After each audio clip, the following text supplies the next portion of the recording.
இந்த விவசாய நிலத்தில் பார்த்தீங்கன்னா தென்னை மரம் அப்புறம் தேக்கு ஃபுல்லாக வச்சுருக்காங்க. ஏகப்பட்ட தேக்கு வச்சுருக்காங்க. ஆனால் என்ன பிரச்சனைனா இந்த கேப் இருக்குதுல்ல, இந்த கேப்புக்கு நடுவில் வச்சுருந்தாங்கன்னா நல்லா ஊக்கமாக வரும்னு நினைக்கிறேன். ஆனால் நீங்கள் இதில் பார்த்தீங்கன்னா வச்சிங்களேன், ஒரு தென்னம்பிள்ளைக்கும் இன்னொரு தென்னம்பிள்ளைக்கும் நடுவில் 4 தேக்கு மரம் வச்சுருக்காங்க.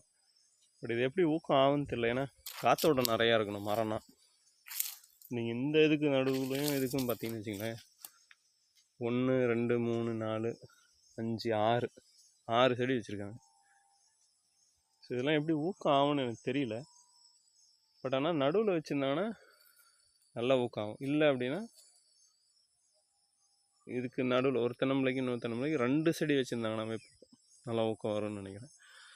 ஆனால் நீங்கள் இந்த தேக்கு மரத்தில் என்ன பிரச்சனை அப்படின்னு பார்த்தீங்கன்னா, நீங்கள் இந்த கிளையெல்லாம் அறக்கி விட்டுக்கிட்டே இருக்கணும்.